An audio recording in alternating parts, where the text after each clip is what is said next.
ପ୍ରଶ୍ନପତ୍ର ଦିଆହେଇଥିଲା ଆଗରୁ। ଦିলীପ ପୁଅ ହେଲେ ରଘୁ, ରଘୁ ପୁଅ ହେଲେ ଅଜ, ଅଜ ପୁଅ ହେଲେ ଦଶରଥ। ଏଇ 4 ଜଣଙ୍କ ଠାରୁ ରାବଣ ହାରିକିରି ଯାଇଛି। କୋଉ ପ୍ରକାର ହାରିଛି? ଆପଣ ଯେହେତୁ ପ୍ରଥମେ ଆପଣ ଦିলীପ ରଘୁ କଥା କହିବେ, ଏ ବାବୁ ଅଜ ଦଶରଥ କଥା କହିବେ। ଆଜ୍ଞା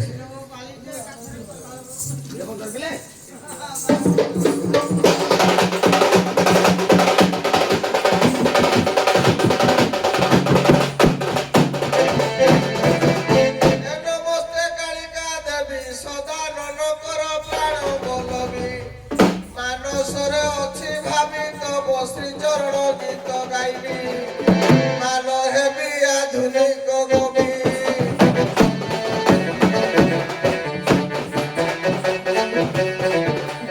ରାମାୟଣ ଗୀତ ଆନନ୍ଦରେ ଚିତ୍ତ ମୋହିତ କରିବି ଛବିକି।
ନାରଦ ଦିନେ ପହଞ୍ଚିଲେ ରାବଣପୁରରେ।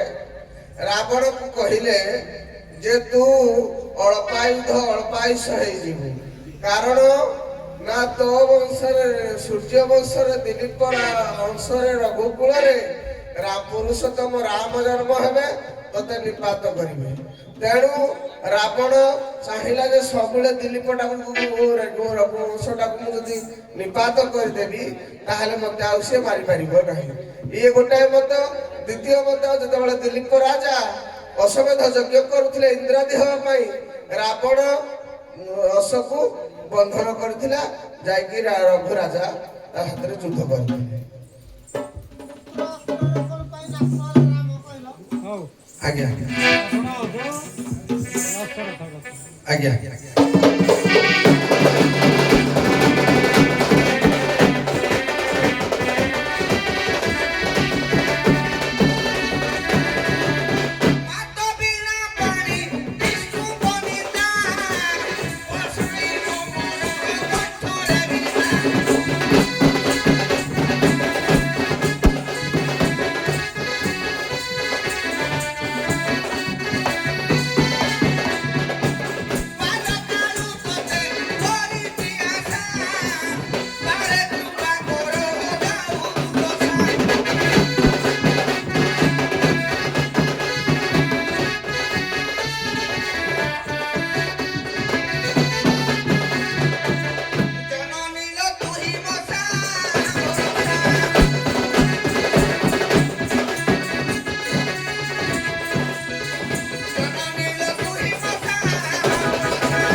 ଆଜ୍ଞା ଏ ସମୟରେ କଣ ହେଇଛି ଅଜ କଣ କରୁଛନ୍ତି ଅଜ ତାଙ୍କ ପ୍ରଜାଙ୍କ ପାଇଁ ଆଜ୍ଞା ସବୁ କିଛି କରିପାରନ୍ତି ତାଙ୍କର ମାସକୁ ଥରେ ବା ବର୍ଷକୁ ଥରେ ଏଇପରି ତାଙ୍କର ଯଜ୍ଞ ଚାଲିଥାଏ ପୁଷ୍ପକ ବିମାନରେ ରାବଣ କଣ କରୁଛି ଦିଗ ବିଜୟ ଭ୍ରମଣ କରୁଛନ୍ତି କରିବା ସମୟରେ ଆଜ୍ଞା ସେ କରିବା ସମୟରେ ଦେଖିଥିଲେ କଣ ଗୋଟେ ଅଯୋଧ୍ୟାରେ ଯୋଉ ହଁ କଣ ଗୋଟେ ଯଜ୍ଞ ଆହୁତି ସବୁଛି ରାବଣ ଆଜ୍ଞା ସ୍ୱର ମାରିଛନ୍ତି ଯୁଦ୍ଧ ପାଇଁ ଆହ୍ୱାନ ଦେଇଛନ୍ତି ଦବା ସମୟରେ ଅଜ କଣ କରୁଛନ୍ତି ଆଜ୍ଞା ସ୍ୱର ମାରିବା ସ୍ଥଳରେ ବ୍ରହ୍ମାସ୍ତ୍ର ମାରିଲେ ସେ ବ୍ରହ୍ମାସ୍ତ୍ର ଆଜ୍ଞା ରାବଣ ଆଉ ସହନ କରିପାରିଲାନି ତୋଳିଲା ପୁରା ଏଇଟା ରାବଣ ଆଜ୍ଞା ନାରୀ ରୂପ ଧାରଣ କରିଦେଲା ରାବଣ ଯେତେବେଳେ ନାରୀ ରୂପ ଧାରଣ କରିଛନ୍ତି କୁଆଡେ ଯିବେ କଣ କରିବି ଦେବଶ୍ରୀ ନାରଦ ଆସିଲେ କହିଲେ ଦେଖ ତୁମେ ଟିକେ ନାରୀ ରୂପ ଧାରଣ କରିଦିଅ ତାଙ୍କର ଗର୍ଭରୁ ବି ଜଣେ ରାଜାଙ୍କ ପୌରଷରୁ ରାବଣର ଗର୍ଭରୁ ଆଜ୍ଞା ଝିଅ ଜନ୍ମ ହୋଇଛି ଆଜ୍ଞା ଯେତିକି ଆଜ୍ଞା ଅକିଞ୍ଚନ ଜାଣେ କହୁଛି ଠିକ କି ଭୁଲ ଆଜ୍ଞା ମୁଁ ଜାଣେ ନାହିଁ ଆପଣଙ୍କର ଖାତା କଲମ ବହି କଣ କହୁଛି ମୁଁ ସାରା ଦେଇପାରୁନି ତାପରେ ଆଜ୍ଞା ଏକ ତାପରେ ଆପଣ କହିଲେ ସର୍ଟରେ କହିଦଉଛି ମୁଁ ସର୍ଟରେ ନେଲି ବାড়ি ନେଲି କଣ ଆମର ଆଶ୍ରମ ବସରେ ବସିଲେ ଅନୁଗୁଳରେ ଆସି ଉଠେଇଲି ଟେମ୍ପୁଟେ କି ବାଇକରେ ଆସିଲି ସାଙ୍ଗ ଶିକାରେ ପହଞ୍ଚିଲି ବାଟରେ ଯଦି କହିତେ କୋଉ ଗାଁ ମୈଧରପୁର ଫୁଲପଡ଼ା ଛେଳିଆପଡ଼ା ଯଦି କହିଥାନ୍ତେ ମୁଁ କହିକି ଆଇଥାନ୍ତି ଆପଣ କହିଲେ ସିଧା ଆସୁଥିବାରୁ ମୁଁ ସିଧା ସାରିଲି ଦଶରଥ କଥାଟା ସାର ତାହେଲେ କହୁଛି ବୋଧେ ଆଉ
ସ୍ୱର୍ଗପୁରକୁ ଆଜ୍ଞା ଜୟ କରିବା ପାଇଁ ଯେତେବେଳେ ଦେବତା ମାନଙ୍କ ପାଦ ତଳେ ପରେ ଘଟିଲା ସେଇଠି ତାଙ୍କର କଣ କରିଛନ୍ତି ଦଶରଥ ରାଜା ଧର୍ମପରାୟଣ ରାଜା ସେ ଜଣେ ଭଲ ଯୋଦ୍ଧା ଜଣେ ତାକୁ ଦେବତା ମାନେ ସ୍ମରଣ କରୁଛନ୍ତି ଦଶରଥ ଯାଇଛନ୍ତି ରାବଣ ସହିତ ଆଜ୍ଞା ଯୁଦ୍ଧ କରିଛନ୍ତି ସେଇଠୁ ଆଜ୍ଞା ରାବଣ ହାରିକିରି ପଳେଇଛି ଆଜ୍ଞା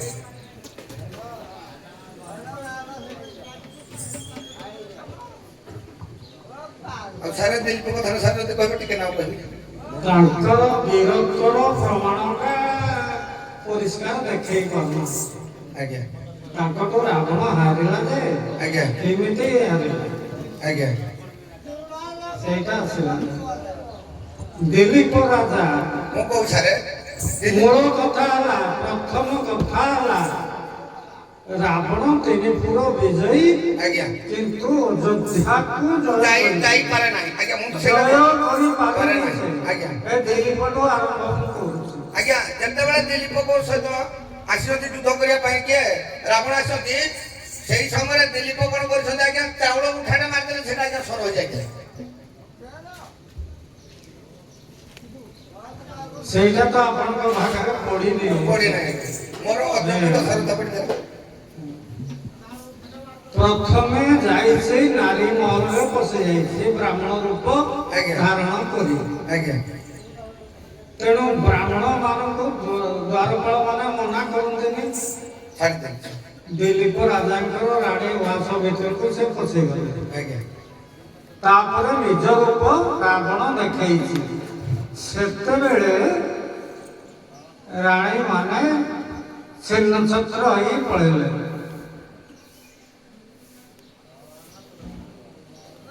এই ସମୟରେ କଣ ହେଇଛି ରାବଣ ବାହାରିକି ପଳେଇ ଆସିଲେ। ଇଏ ଯେତେବେଳେ ପଳେଇଲେ ସରଜୁ ନଦୀ ତୀରରେ ଥିଲେ ଦିଲ୍ଲୀପ। ରାବଣ ସେଠି ଯାଇକି ପହଞ୍ଚିଲା ବେଳକୁ ଦିଲ୍ଲୀପ କଣ କଲେ ଚାଉଳ ମୁଠାଏ ଫିଙ୍ଗି ଦେଲେ ଯେ ଆଜ୍ଞା ସେ ସର ହେଇକିରି ଗୋଟେ ସିଂହକୁ ମାରିଲା। ଆଜ୍ଞା ଗାଈ ଉପରେ ଆକ୍ରମଣ କରୁଥିଲା ଦିଲ୍ଲୀପ ରାଜା ଜାଣିକିରି ସର ଚାଉଳ ମୁଠାଏ ଫିଙ୍ଗିଲେ ସେ ସର ହେଇ ସେ ସିଂହକୁ ହତ୍ୟା କଲା। ଆଜ୍ଞା এই কথা ରାବଣ ଯାଇକି ଦେଖିଲା ସତକୁ ସତ ସିଂହ ମରିଛି। ଆଜ୍ଞା ଏତେ ପରାକ୍ରମଶାଳୀ ବୋଲି ସେ ଡରିକିରି ପଳେଇଲା। ଦିଲ୍ଲୀପ କଥା ରଘୁ କଥା ସେମିତି ସେ ପବନାସ୍ତ୍ରରେ ଉଡେଇ ଦେଇଥିଲେ। ଆଜ୍ଞା ଅଜ କଥା ଅଜ ପାଖକୁ ସେ ନିଜେ ନ ଆସିକି ଦୂତ ପଠେଇଥିଲା। କଣ ପାଇଁ ଖଜଣାଟା ଦିଲ୍ଲୀପ ଠିକି ରଘୁ ଠିକି ଅଜ ଠିକି ଦଶରଥ ସମସ୍ତଙ୍କୁ ଟିକେ ଖଜଣା ଅସୁଲ କରିବା ପାଇଁ ସେ ନିଜେ ଯାଏ ଦୂତମାନଙ୍କୁ ପଠାଏ। ସେମାନଙ୍କୁ ବି ପବନାସ୍ତ୍ରରେ ଉଡେଇ ଦେଲେ କିଏ ଅଜ। ସେ ଅସ୍ତ୍ର ରାବଣ ପଛେ ପଛେ ଧାଇଲା ଯେ ମନ୍ଦୋଦରୀ ଶରଣ ବସିଲା ସର ପାଖରେ ରକ୍ଷା କର। ଆଜ୍ଞା ହଁ ହେଁ? ସେଇଟା ହେଲା ସୀତା ହେଲା ସେଇ ଆଉ ଦେଖନ୍ତୁ ଏଇଗୁଡାକ ଟିକେ ସର୍ବସାଧାରଣ ପୁରାଣ ନୁହେଁ ସାର୍ ଜଣା ନଥିଲେ ସୁଦ୍ଧା ଦଶରଥ କଥାଟା ସମସ୍ତଙ୍କୁ ଜଣାଥିବ। ଆଜ୍ଞା ସେଇ କଥାଟା ଆପଣ କହୁଛନ୍ତି।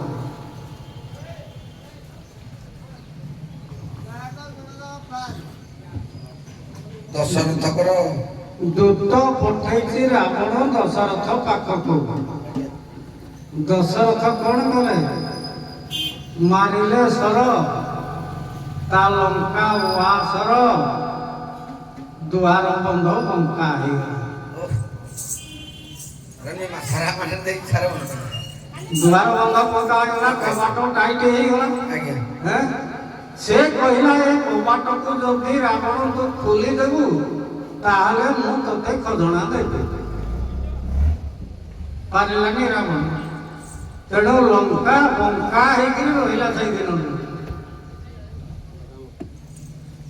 ହଉ ଉଭପକ୍ଷ କାହାକୁ ଧନ୍ୟବାଦ ମୁଁ ଦେଇ ବିଦାୟ ଦଉଛି। ଆପଣ ବିଡ଼ାକାର ଯେଉଁ ବାହାରିବେ ଟିକେ ସମୟ ଦରକାର। ତେଣୁ ନିମିତ୍ତ ମାତ୍ର ପତ୍ର ସୌଦା ଦେଖେଇଦେବେ। ଆଜ୍ଞା